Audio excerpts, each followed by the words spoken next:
नमस्कार। और आज के इस विश्लेषण में आपका स्वागत है। आज हम एक ऐसे पॉलिटिकल फिनोमेनन का फॉर्मल राजनीतिक आकलन करने जा रहे हैं जिसने डिजिटल डिसेंट यानी ऑनलाइन विरोध जताने के तरीके को पूरी तरह से बदलकर रख दिया है। एक ऐसी सो कॉल्ड पॉलिटिकल पार्टी जिसका नाम सुनकर पहली बार में शायद हंसी छूट जाए, लेकिन जिसके पीछे का आक्रोश और गुस्सा बिल्कुल असली है। आखिर कैसे एक इंटरनेट मीम इतनी बड़ी चर्चा का विषय बन गया जिसे आज का युवा इतनी गंभीरता से ले रहा है। इस एनालिसिस में खासकर पॉलिटिकल साइंस के नजरिए से हम इसी वायरल ट्रेंड की गहराई में जाएंगे और समझेंगे कि कैसे सटायर और व्यंग्य यूथ फ्रस्ट्रेशन का एक बिल्कुल नया हथियार बन गया है। तो आज का हमारा एकेडमिक रोड मैप कुछ इस तरह होगा। सबसे पहले हम इस नए पॉलिटिकल फिनोमेनन को समझेंगे, फिर देखेंगे इसकी उत्पत्ति यानी ओरिजिन कहाँ से हुआ। उसके बाद बात करेंगे उन सामाजिक और आर्थिक कारणों की जिन्होंने इसे बढ़ावा दिया। चौथे पॉइंट में हम डिजिटल मोबिलाइजेशन के मैकेनिज्म्स को डिकोड करेंगे और अंत में इसके वास्तविक यानी रियल वर्ल्ड प्रभाव पर चर्चा करेंगे।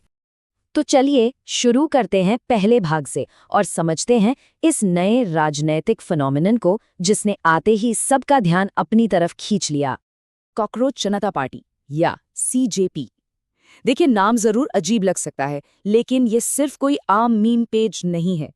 ये अपने आप में एक पूरा डिजिटल पॉलिटिकल सटायर मूवमेंट है। इन्होंने बड़ी चतुराई से एक एआई जनरेटेड कॉकरोच को अपने मस्कॉट के रूप में इस्तेमाल किया है। हालांकि इसका नाम सुनकर किसी को भी हंसी आ सकती है और आनी भी चाहिए, लेकिन इसके पीछे का उद्देश्य बड़ा ही सटीक है। मीम्स और सार्केज्म के जरिए यूथ की डीप फ्रस्ट्रेशन को एक्सप्रेस करना।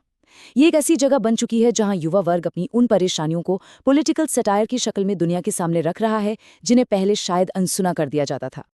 अब जरा इस मूवमेंट के आकार और इसके स्केल पर ध्यान दीजिए। हम यहाँ कुछ हजार लोगों की बात नहीं कर रहे हैं। सीजेपी के इंस्टाग्राम फॉलोअर्स मिलियंस में पहुंच चुके हैं। इसने डिजिटल स्पेस में अपना इतना बड़ा फुटप्रिंट बना लिया है कि कुछ बहुत बड़ी और एस्टैब्लिश ट्रेडिशनल पॉलिटिकल पार्टीज के ऑनलाइन आंकड़े भी इसके आगे फीके पड़ गए हैं।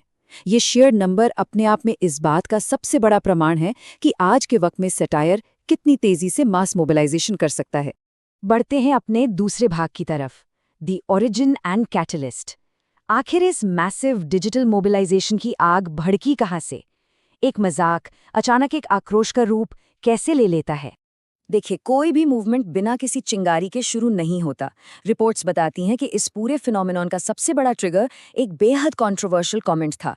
इस कमेंट में बेरोजगार युवाओं को सीधे तौर पर एक कॉकरोच यानी तिलचट्टे से कंपेयर कर दिया गया था। अब सोचिए, सीधे तौर पर एक पूरे डेमोग्राफिक पर किया गया ये अपमानजनक शब्द ही इस आक्रोश का सबसे बड़ा कैटलिस्ट बन गया। और यहाँ हम देखते हैं लिंग्विस्टिक रेक्लेमेशन की शक्ति को, जो पॉलिटिकल साइंस का एक बहुत ही दिलचस्प कॉन्सेप्ट है। सोशल मीडिया यूजर्स ने यहाँ चोट खाने या चुप बैठने के बजाय उसी अपमान को पूरी तरह से अपना लिया। उन्होंने उस शब्द को ही अपने प्रोटेस्ट का सबसे बड़ा सिंबल बना दिया। देखते ही देखते इंटरनेट पर एक नया ट्रेंड चल पड़ा, मैं भी कॉकरोच। युवाओं ने मीम्स, रील्स और पोस्ट्स बनाकर इस गाली को एक कलेक्टिव पहचान में बदल दिया। सिस्टम पर इससे बड़ा और करारा व्यंग भला क्या हो सकता था?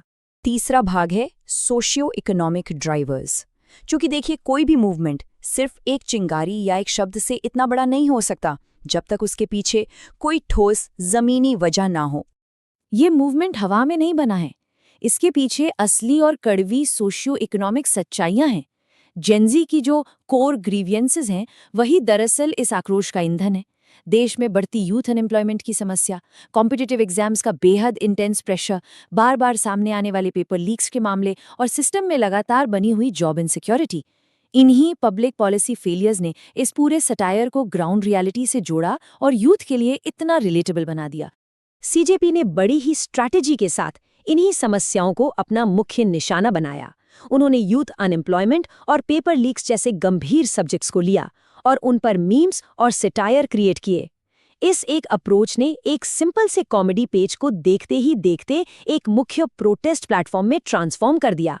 ये साफ दर्शाता है कि कैसे सार्केज्म का बेहतरीन इस्तेमाल करके सिस्टेमिक फेलियर्स को उजागर किया जा रहा है और आज की पीढ़ी इसके जरिए कितनी बुलंदी से अपनी आवाज उठा रही है। अब आते हैं चौथे भाग पर, mechanisms of digital mobilization. Political science के छात्रों के लिए ये समझना बहुत रोचक है कि एक ऑनलाइन प्लेटफॉर्म किस तरह जमीन पर लोगों को एकजुट कर रहा है और स्टेट के साथ उसका कैसा टकराव हो रहा है। अगर हम ट्रेडिशनल पॉलिटिकल कैंपेन्स को देखें और उसकी तुलना सीजेपी के डिसरप्शन मॉडल से करें तो जमीन आसमान का अंतर है। जहां ट्रेडिशनल मॉडल में स्टैंडर्ड कैंपेनिंग और कन्वेंशनल मैसेजिंग का सहारा लिया जाता है, जैसे रैलीज, भाषण, बैनर्स, वहीं सीजेपी एक बिल्कुल नया फ्रेमवर्क लेकर आई है। इस फ्रेमवर्क में एक एआई जनरेटेड मैस्कॉट है, मीम बेस्ड कंटेंट है और सार्केज्म पर आधारित एंगेजमेंट है। ये एक बिल्कुल ही नए तरीके का पॉलिटिकल कम्युनिकेशन है जिसने ऑनलाइन चर्चा का स्वरूप ही पूरी तरह से बदल दिया है। आइए इस मूवमेंट के एस्केलेशन टाइमलाइन पर एक नज़र डालते हैं। शुरुआत होती है क्रिएटर अभिजीत दिपके से, जो इस मूवमेंट को पॉपुलर बनाते हैं। कुछ ही वक्त में सीजेपी एक मैसिव डिजिटल फॉलोइंग जमा कर लेती है। लेकिन बात यहाँ खत्म नहीं होती। मीडिया रिपोर्ट्स के मुताबिक जल्दी ही दिपके के अकाउंट्स को टेम्परेरीली ब्लॉक किया जाता है, हैकिंग की खबरें सामने आती हैं। और मामला तब और भी गंभीर हो जाता है जब इस मूवमेंट से जुड़ी वायरल पब्लिक गैदरिंग कॉल्स के चलते पुलिस द्वारा वार्निंग्स इशू की जाती हैं। तो आप देख सकते हैं कि कैसे एक डिजिटल सटायर धीरे धीरे रियल वर्ल्ड फ्रिक्शन में तब्दील हो रहा था। पांचवा और आखिरी भाग, असेसिंग रियल वर्ल्ड इम्पैक्ट। क्या इतनी बड़ी ऑनलाइन रीच सच में किसी जमीनी ताकत में बदल सकती है? यहाँ हमारे सामने एक कोर पॉलिटिकल साइंस डिलेमा आता है। एक्सपर्ट्स आमतौर पर इस बात पर एकमत हैं कि सोशल मीडिया पॉपुलैरिटी एक चीज है और असली चुनावी ताकत यानी इलेक्टोरल पावर बिल्कुल अलग। सीजेपी के पास एक मैसिव डिजिटल लेवरेज जरूर है, जिसके चलते उन्होंने इंटरनेट पर पॉलिटिकल डिस्कशन की नेचर को पूरी तरह बदल कर रख दिया है। लेकिन उनकी इलेक्टोरल पावर यानी फॉर्मल इलेक्शंस में ईवीएम तक सचमुच वोट्स लाने की क्षमता वो अभी भी पूरी तरह से अनप्रूवन है। लेकिन इस चुनावी गणित से अलग इस बात से इनकार नहीं किया जा सकता कि सीजेपी ने पॉलिटिकल डिस्कोर्स के लिए एक नया पैराडाइम सृजित किया है। भविष्य में नतीजे चाहे जो भी हों, इस फिनोमेनन ने बिना किसी संदेह के ये साबित कर दिया है कि आज की जनरेशन मीम्स और सटायर को कितने प्रभावी ढंग से एक पॉलिटिकल टूल की तरह वेपनाइज कर सकती है। ये उनका अपना तरीका है पुराने सिस्टम की कमियों पर सवाल उठाने का। तो इस पूरे विश्लेषण के बाद हम इस चर्चा को एक बेहद जरूरी सवाल के साथ समाप्त करेंगे।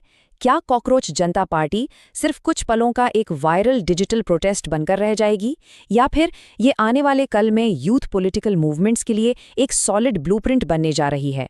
ये एक ऐसा सवाल है जिसका जवाब आने वाला वक्त ही देगा, और पॉलिटिकल साइंस में आगे के रिसर्च के लिए ये एक बेहतरीन मुद्दा है। इस विश्लेषण से जुड़ने के लिए बहुत बहुत धन्यवाद। उम्मीद है इस चर्चा से मॉडर्न डिजिटल डिसेंट को समझने का एक नया और